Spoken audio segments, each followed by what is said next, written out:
दोस्तों, आज दुनिया की सबसे महत्वपूर्ण जियोपॉलिटिकल हलचल नई दिल्ली में देखने को मिलने वाली है। इधर रूस के राष्ट्रपति व्लादिमीर पुतिन भारत आने वाले हैं और उधर पूरा वेस्टर्न वर्ल्ड, अमेरिका से लेकर यूरोप तक भारत की हर गतिविधि पर अपनी नजरें गड़ाए बैठा है।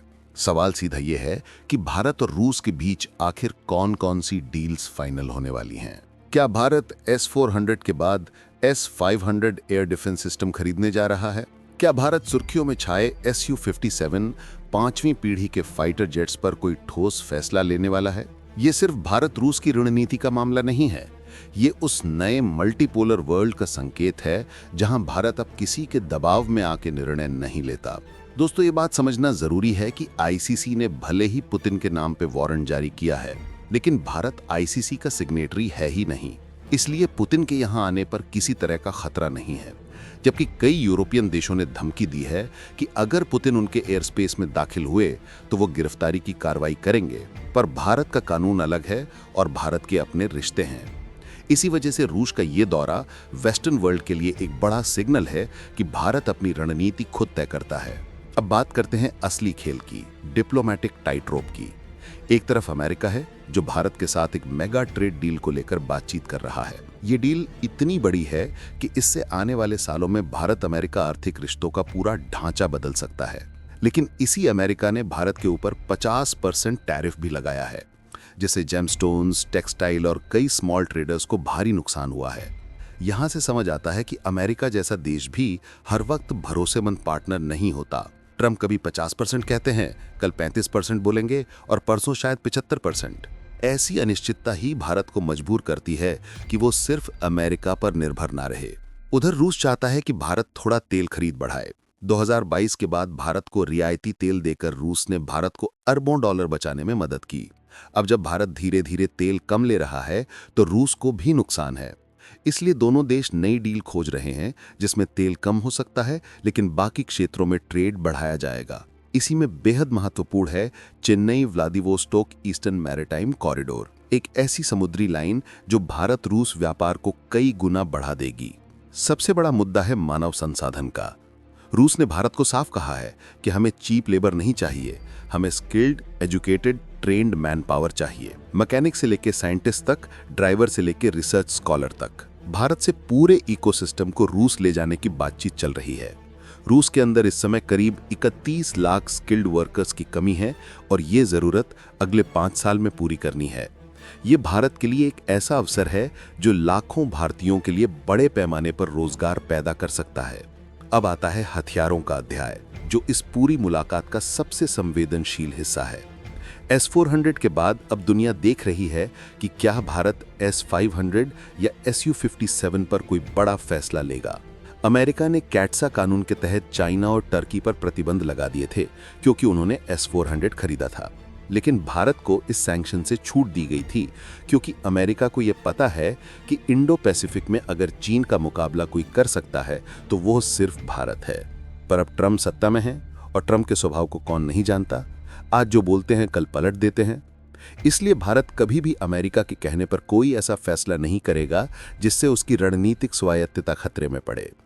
इधर भारत जनवरी के लिए यूरोपियन नेताओं को रिपब्लिक डे पर बुला रहा है। ये सीधे सीधे दुनिया को संदेश है कि भारत किसी एक गुट का हिस्सा नहीं बनने वाला। भारत पुतिन से भी हाथ मिलाता है, यूरोप को भी मंच देता है और अमेरिका से भी बातचीत करता है। ये वही मल्टीपोलर दुनिया है जिसमें भारत अब एक केंद्रीय भूमिका निभा रहा है। अमेरिका की सबसे बड़ी समस्या यही है कि भारत उसकी बात नहीं मानता। अमेरिका चाहता है कि क्वाड को पूरी तरह मिलिटराइज कर दिया जाए, भारत को एयरक्राफ्ट कैरियर और न्यूक्लियर सबमरीन देकर चीन के खिलाफ खड़ा कर दिया जाए। लेकिन भारत ने साफ कहा है, ये मंच शांति के लिए है, लड़ाई के लिए नहीं। अगर कोई हमारे सिर पर नाचेगा तो भारत जवाब देगा, but India will not fight someone else's war. Europe की चिंता भी कम नहीं है। पुतिन ने क्राइमिया लिया, यूक्रेन के कई हिस्से लिए। यूरोप को डर है कि अगर आज ना रोका गया तो कल पोलैंड या जर्मनी भी खतरे में पड़ सकता है। इसी बीच ट्रंप पुतिन से भी डरते हैं और शी से भी। इसका असर अमेरिकी नीति पर साफ दिखता है। ट्रंप ने अपने दोस्त विटकॉफ और दामाद कुशनर को पुतिन से मिलाया, लेकिन पुतिन ने दोनों को खाली हाथ लौटा दिया। ये सब दिखाता है कि दुनिया की राजनीति कितनी बदल चुकी है। दोस्तों, अब अगले 36 घंटे में नई दिल्ली में वो सब होने जा रहा है जिसे दुनिया बारीकी से देखेगी। कौन सी हथियार डील होगी, तेल पर क्या होगा, मैन पावर पर क्या समझौता होगा, यूरोप कैसे रिएक्ट करेगा, अमेरिका कितनी सख्ती दिखाएगा, ये सब आने वाले समय में तय करेगा कि भारत आने वाले दशक में किस दिशा में आगे बढ़ेगा। हम आपको हर अपडेट समझाने की पूरी कोशिश करेंगे ताकि आप समझ सकें कि भारत रूस रिश्तों का असली वजन क्या है। दोस्तों, अभी कुछ घंटे पहले रूस के राष्ट्रपति व्लादिमीर पुतिन ने नई दिल्ली में कदम रखा और उनके राष्ट्रपति दौरे के साथ ही एक बार फिर से यह स्पष्ट हो गया है कि भारत रूस रणनीतिक साझेदारी नई ऊंचाइयों को छूने की राह पर है। इस दौरे में फोकस सिर्फ पुराने समझौतों की कायम रही समीक्षा का नहीं है, बल्कि एक नए रूप में दो बड़ी दिशा तय करने की है: रक्षा प्लस आर्थिक विविधीकरण। दिल्ली में मिलने वाले समझौते, बयान और अंतर्राष्ट्रीय प्रतिक्रियाएं इस बात का संकेत है कि 2026 आने वाला है एक री-लॉन्च का साल, जो भारत के रक्षा, टेक्नोलॉजी और ट्रेड को फिर से शिफ्ट करेगा। रक्षा मामलों में रूस और भारत दोनों ही तेजी से आगे बढ़ना चाहते हैं। भारतीय रक्षा मंत्रालय ने अब खुलकर कहा है कि पहले जिन 3 रेजिमेंट S-400 की डिलीवरी हुई थी, उनकी सफलता के बाद अब भारत चाहता है कि नई रेजिमेंट्स आएं और साथ ही रूस की अगली पीढ़ी की एयर डिफेंस प्रणाली S-500 प्रोमेथियस पर भी बातचीत हो। इस 500 जो कि S-400 से कहीं अधिक सक्षम और आधुनिक दावा किया जाता है, 600 किलोमीटर तक की रेंज और 200 किलोमीटर ऊंचाई पर ट्रैकिंग एवं इंटरसेप्शन क्षमता के साथ इस सिस्टम को लेकर भारत की दिलचस्पी अब सिर्फ खतरा निवारण नहीं, बल्कि भविष्य में एरोस्पेस सुरक्षा की दृष्टि से है। उसी समय रूस ने भारत को 5वीं पीढ़ी के फाइटर जेट Su-57 का प्रस्ताव रखा है, लेकिन यह सिर्फ प्रस्ताव है, कोई डील फाइनल नहीं हुई है। भारत इस प्रस्ताव पर विचार जरूर कर रहा है क्योंकि AMCA प्रोजेक्ट की देरी और एशिया पैसिफिक क्षेत्र में बदलते सुरक्षा माहौल ने भारत की जरूरतों को बढ़ा दिया है। लेकिन साथ ही भारत ये भी देख रहा है कि इस जेट की क्षमताओं, उसके मेंटेनेंस, रखरखाव, लॉजिक सपोर्ट और इंफ्रास्ट्रक्चर पर खर्च, सभी पहलुओं में कितना लॉन्ग टर्म निवेश करना पड़ेगा। इसलिए Su-57 अभी मूल्यांकन के चरण में है।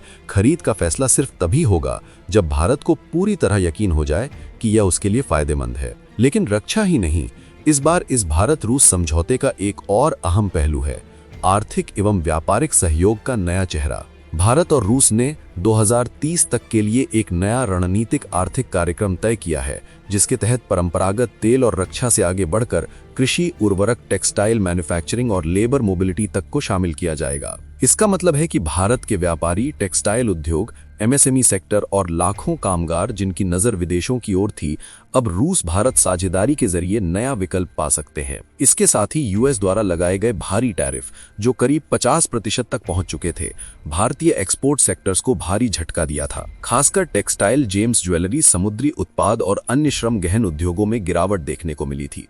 लेकिन भारत सरकार अब हालात का सामना कर रही है। एक्सपोर्ट्स डाइवर्सिफाई करना, नए मार्केट्स तलाशना और घरेलू सपोर्ट पैकेज देना, ताकि अर्थव्यवस्था को मजबूत बनाए रखा जाए। दिल्ली में आज हुए समझौतों की शुरुआत में ही यह स्पष्ट कर दिया गया कि अब भारत अकेले ड्रग्स, हथियार या तेल तक सीमित नहीं रहेगा, बल्कि टेक्नोलॉजी, मैन्युफैक्चरिंग, लेबर, फार्मा और एग्रीकल्चर तक विस्तार करना चाहता है। इसके तहत रूस ने भारत को कुछ बड़ा ऑफर दिया है। मशीन मेकिंग, उर्वरक उत्पादन, पोर्ट व शिपिंग लॉजिस्टिक्स और हाईटेक प्रोडक्ट्स जैसे कि इलेक्ट्रॉनिक उपकरण, स्पेस टेक, साइबर टेक में सहयोग। खासकर रूस की टेक्नोलॉजी, चाहे वो S-500 हो या उसकी स्पेस पर पोटेंशियल क्षमताएं, भारत को वो सुरक्षा और आत्मनिर्भरता दे सकती है जो आधुनिक विश्व में कम देशों के पास है। इसी बीच भारत अमेरिका के रिश्तों में ट्रेड और कूटनीति के तनाव ने भारत को एक नया कोर्स तय करने पर मजबूर किया। अमेरिका के कपड़े, टेक्सटाइल, जूते, जेम्स ज्वेलरी आदि पर टैरिफ बढ़ने से भारत के एक्सपोर्टर्स को बड़ा घाटा हुआ, लेकिन भारत ने घबराया नहीं,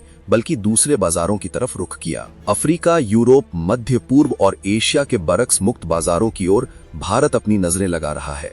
वहीं अमेरिका के साथ फिर से बातचीत शुरू हो चुकी है। अमेरिका की टीम बिलेट ट्रेड एग्रीमेंट पर भारत आने वाले हफ्तों में बातचीत के लिए भेज रही है।